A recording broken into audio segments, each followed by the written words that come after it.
Facebook unpublished na, Gmail disabled na, TikTok deleted na, YouTube na ba ang sunod at IG? Mamamaalam na ba si Rendon Labrador sa social media? Woo!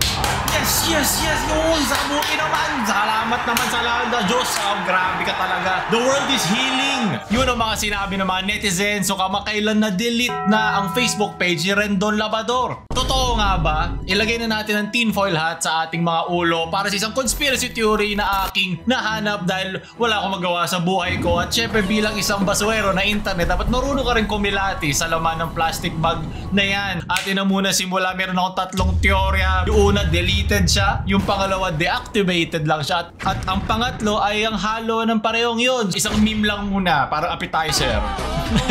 Galing sa movies na ginagamit ko pang forma. Tuwan-tuwa ang mga tao na na-delete din siya. Baka tayo talaga ang na-delete na ang utak. Unahin muna natin na deleted talaga siya.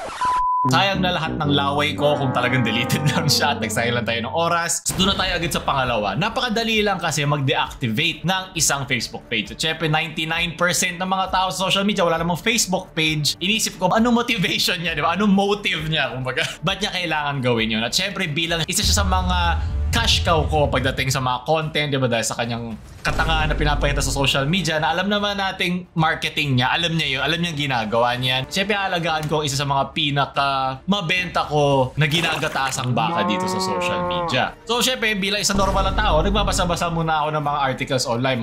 As of today at 12 noon, September 7, 2023, binura na ako sa Facebook ng Pilipinas. Di ko gets ba't kailangan pa yan sabihin Pilipinas, ang Facebook naman ay para sa buong mundo, pero okay lang, para mas mukhang cool, di ba? So sinabi rito sa kanya Instagram, pasensya sa lahat ng mga taga-suporta natin, di ba? At mayroon pa siyang hashtag. Nakita ko rin tong post ng kanyang kapatid na si Jormiel, ang budget Rendon Labrador. Facebook page ni Rendon Labrador deleted na. Ipinamas report siya ng mga fans. Oh, wait lang, kailangan ko muna i-debunk to. Walang nagagawa ang pagmamas report. Kung feeling nyo may magagawa, hindi. Sinabi na mismo ng Facebook page yan, thus the number of times something gets reported determine whether or not that content is removed. The number of times something is reported doesn't determine whether or not it's removed from Facebook. So, ibig sabihin, kahit ayaw mo isang tao, kahit ilang libo kayo, kahit ilang milyon kayo, kung hindi yan nilalabag, community standard, sinabi ko rin to sa YouTube eh. Diba? Halos pareho lang naman yung ginagalawan at sinusunod ng mga yan. Bilang YouTube ang malakas ang pasok ng pera, lalo na sa ads, ibig sabihin sila ang pinakasumusunod sa mga rules. Kasi syempre, ang isang platform na hindi marunong sumunod sa kanilang rules ay hindi papasukan ng sponsors, hindi papasukan ng mga ads. Syempre, gusto ng mga nagbabayad ng mga kumpanya niyan, pag nagpapasok ng ad o advertisement, marunong kontrolin at magbigay ng mga batas sa kanilang platform kung paano susunod ang kanilang mga creators. Alam ko ibang tao kasi busy at baka, alam mo yun, nadadala sa pag-sensationalize nito. Tingnan nga natin kung totoo, Jay, kung na-delete talaga. Meron pa dito eh. So, unavailable. Dramatic boom. Gamit na yung dramatic boom ngayon. Gamitin mo nga ulit. Kada sentence yung may boom.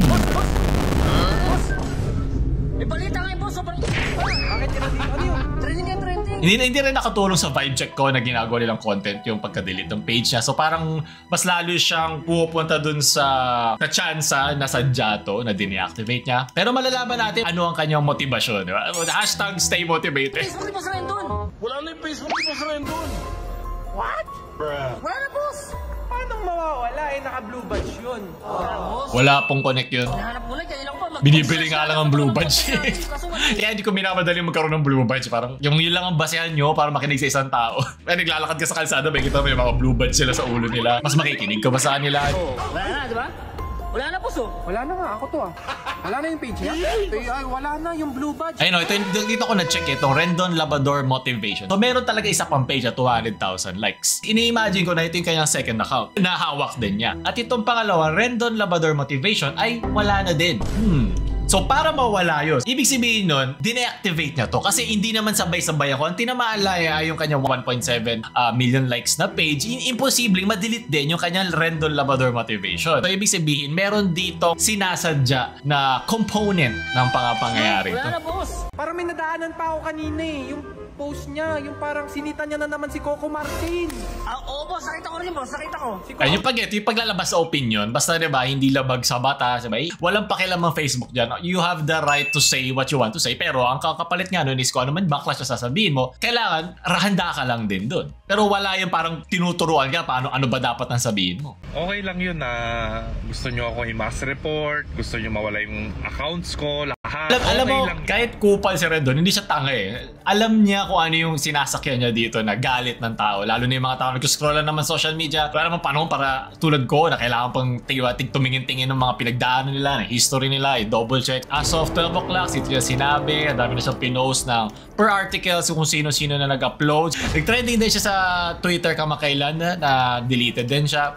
So lahat yan. So, ito naman sinabi niya dito yung sa mga business partners niya. Totoo nga yan eh. Pangit nga siya reflection sa'yo, lalo na sa brands mo, sa mga hawak mo ng mga business partners. Kung hindi ka marunong mag-alaga ng imahe mo, kung madidelete ka lang din. Kasi pag bumalik ka nga, di ba, kakabahan na sila mag-invest sa'yo. At di ba, kung meron ka mga iba't ibang mga supplements or mga pinupush ng mga products at mga establishments, pangit na business decision yon. So ibig sabihin, alam to ng kanyang mga partners. Kung nandun nga tayo sa teorya na sinadya niya yung deactivation niya. Ngayon isip ko, bakit natin kailangan daanan itong buong pag-delete, pag-tingin ng mga nagpo-post sa kanya, ng update sa buhay niya, sa page niya. Yung iba ka, sinabay na lang din niya. Kasi diba nag-post din siya kamakailan na na-delete yung kanyang TikTok at sinabi din niya na at risk na yung kanyang Facebook page. Siguro nakahanap siya ng isang desisyon, isang marketing decision na magbe-benefit pareho yung kanyang page at masasalba yung kanyang Facebook page. Kung ito yung ating pangatlong teorya, ito yung mix ng pareho. Yun ay na-report talaga yung page niya at risk na rin ma-delete yung kanyang page sa ngayon. So ano ang iisipin ko agad?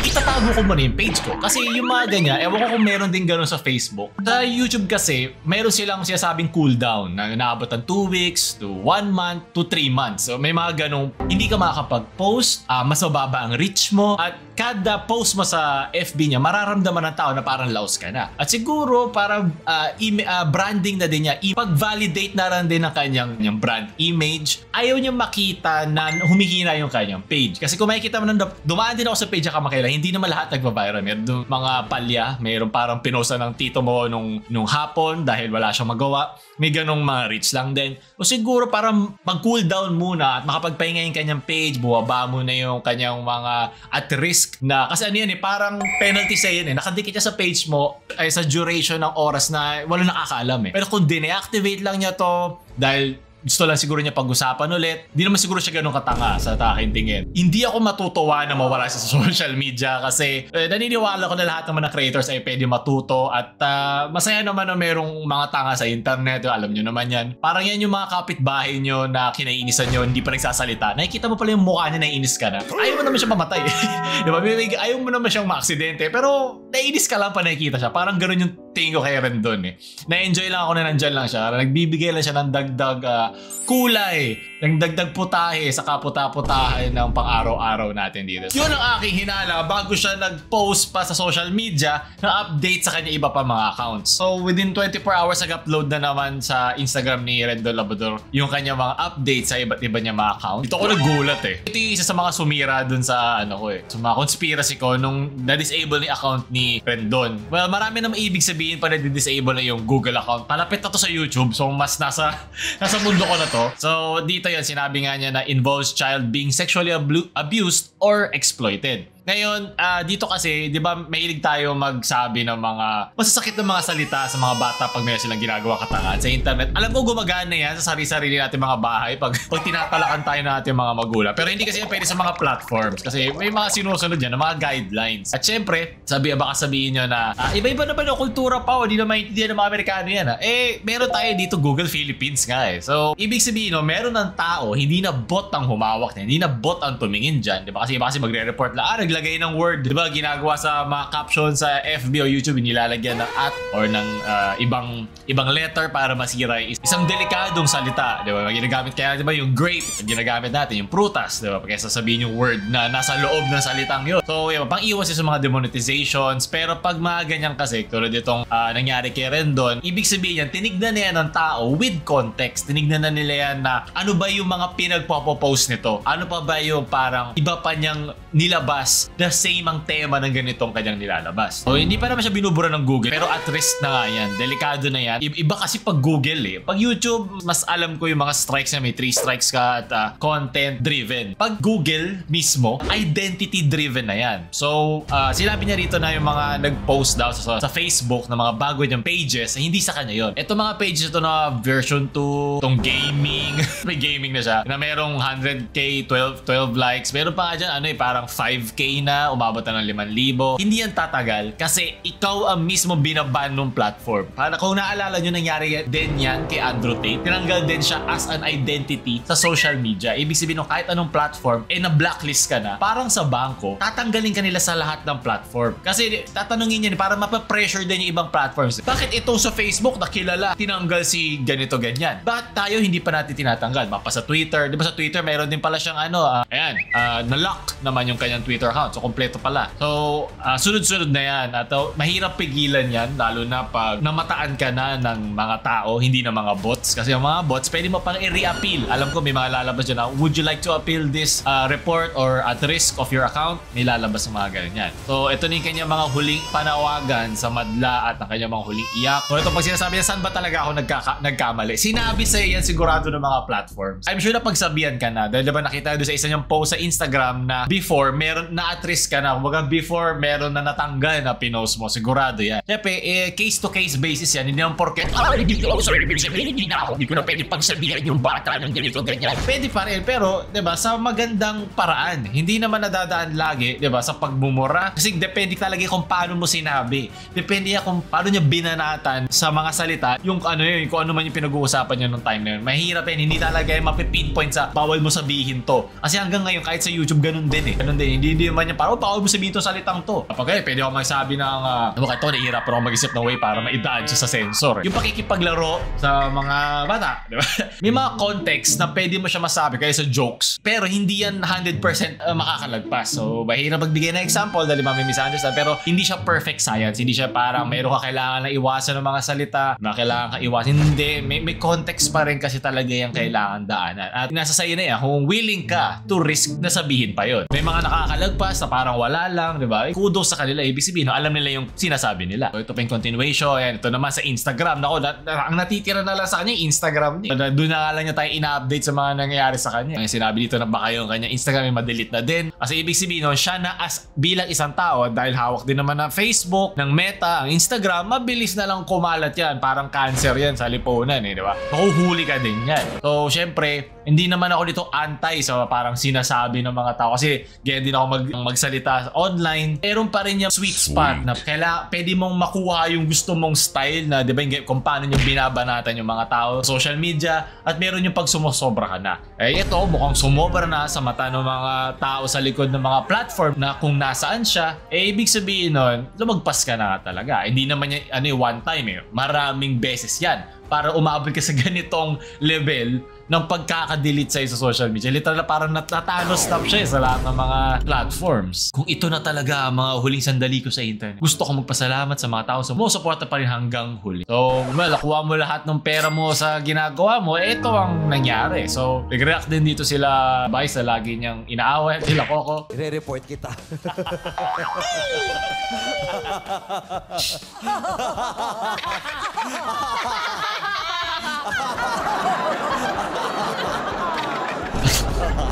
So, ito pa isa, sabi niya, ako nung nalaman kong wala na ang Facebook ni Rendon Labrador.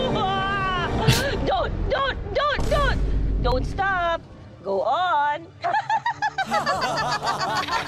So, sa nakikita ko ngayon, mukhang mauubos na ang kanyang mga pwedeng puntahan na social media platforms. Hindi ko naman sa ikabubuti naman ng lahat yan, at para mag-i-ehemplo na din siya sa mga gagawin yung ganong style. Kasi tapos na yun, tapos na yung edgy era ng social media. Alam niyo yan, di ba? Mapa sa YouTube, di ba? Mga panahon ng mga ganong klaseng content creators. Pwede ka pa rin naman maging ganon, pero hindi mo na siya pwedeng gawing parang personality trait mo. Pwede mo lang siya siguro gawin ngayon as satirical o bilang paminsan paminsan-minsan. Bilang mga content creator, malalaman mo na lang naman yan. Mararamdaman mo na lang yan. Kung di mo kaya maramdaman yon, ganito ang mangyayari sa'yo. At doon tatapos sa mga pambalita kita sa kanya. Comment, rest in peace kay Rendon Labrador. Salamat sa mga views na ipasok mo sa ating channel. Sa lahat ng mga platforms. Gagawa tayo na isa pang tumawa ka, talo ka. Pag tumawa ka, madidelete ang iyong social media. So, gusto pa mag-ito, like, share sa mga babad na babad sa social media niyong friends. Huwag nyo kata subscribe. Marites sa mamaalam.